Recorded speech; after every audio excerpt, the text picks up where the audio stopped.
ఉచిత విద్యుత్ ఎవరికి? ఎన్ని యూనిట్ల వరకు ఫ్రీ? అర్హతలు ఏ ఉండాలి? అర్హులు ఎవరు? అద్దెంటికి ఇస్తారా? ఇప్పటి వరకు తెలంగాణలో ఇదే చర్చ నడిచింది. ఈ ప్రశ్నలు అన్నింటికీ సమాధానాలు వచ్చేశాయి. పథకానికి ఉండాల్సిన పత్రాలపై కూడా క్లారిటీ వచ్చేసింది. ఈ నెల కరెంట్ బిల్ మార్చిలో కట్టక్కర్లేదు, జీరో బిల్స్ వస్తాయని అంతా ఆశగా ఎదురుచూస్తున్నారు. కానీ ఇంతలోనే షాక్ ఇచ్చింది కాంగ్రెస్ ప్రభుత్వం. గృహజ్యోతి పథకంలో కొత్త మెలిక పెట్టింది. అన్ని రకాల చర్మ సమస్యలకు శాశ్వత పరిష్కారం ఈ శ్రీత 9281458181. తెలంగాణలో బీఆర్ఎస్ ఓడి కాంగ్రెస్ గెలవడానికి 6 గ్యారెంటీలు ఎంతగానో పనిచేశాయి. అందులో గృహజ్యోతి పథకం చాలా కీలకం. ఈ పథకం ద్వారా 200 యూనిట్ల ఉచిత విద్యుత్ అందిస్తామని కాంగ్రెస్ హామీ ఇచ్చింది. గెలిచిన వెంటనే హామీని నెరవేర్చేందుకు కసరత్తు కూడా ప్రారంభించింది. ప్రజాపాలన కార్యక్రమంలో కూడా గృహజ్యోతి పథకానికి దరఖాస్తులు స్వీకరించింది.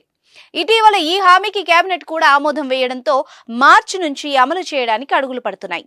ఇప్పటికే అధికారులు ఇంటింటికి వెళ్లి వివరాలు సేకరిస్తున్నారు. అయితే మరో 10-15 రోజుల్లోనే పథకం అమలు కానున్న నేపథ్యంలో గృహజ్యోతి పథకంలో కొత్త ట్విస్ట్ చోటు చేసుకుంది.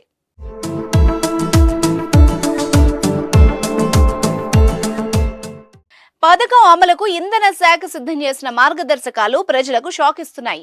నెలవారీ ఉచితంగా అనుమతించే వినియోగం పేరిట అమలు చేయనున్నట్టు తెలుస్తోంది. అంటే మీరు గత సంవత్సరంలో నెలకు ఎన్ని యూనిట్లు వాడారో లెక్కగట్టి వాటికి అదనంగా 10% విద్యుత్తును మాత్రమే గృహజ్యోతి పథకం కింద ప్రభుత్వం ఉచితంగా అందించనుంది. ఉదాహరణకు 2022-23లో మీరు 960 యూనిట్ల విద్యుత్ వాడితే వాటిని 12 నెలలతో విభజిస్తారు. అంటే నెలకు 80 యూనిట్లు వాడినట్టు తేల్చి దానికి అదనంగా 10% అంటే మరో 8 యూనిట్లు కలిపిస్తారు. మొత్తం నెలకు 88 యూనిట్ల వరకు ఉచితంగా అందిస్తారు. దానికంటే 1 యూనిట్ కూడా ఎక్స్ట్రా వాడినా దానికి బిల్లు కట్టాల్సిందే.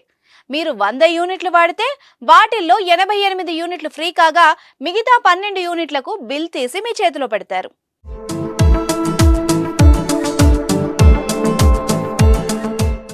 గత ఏడాది 200 యూనిట్లకు మించితే మాత్రం ఈ పథకం వర్తించదు. విద్యుత్ బిల్లుల బకాయిలున్న వాళ్లకి గృహజ్యోతి వర్తించదు.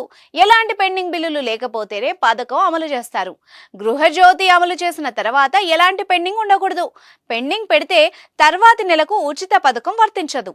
బిల్లులు చెల్లించాక మళ్లీ పథకం పునరుద్ధరిస్తారు. ఇక ఉచిత విద్యుత్ పథకానికి తెల్ల రేషన్ కార్డు, ఆధార్ కీలకం. రేషన్ కార్డ్ ఆధార్తో అనుసంధానమై ఉండాలి. లబ్ధిదారుల విద్యుత్ సర్వీస్ కనెక్షన్ నెంబర్ రేషన్ కార్డుతో అనుసంధానమై ఉండాలి. రేవంత్ రెడ్డి పెట్టిన ఈ కొత్త మెలికపై ప్రజలు అంటారో మరి చూడాలి. ఇక ప్రతిపక్షాలు ఏ విధంగా స్పందిస్తాయన్నది కూడా ఉత్కంఠ రేపుతోంది.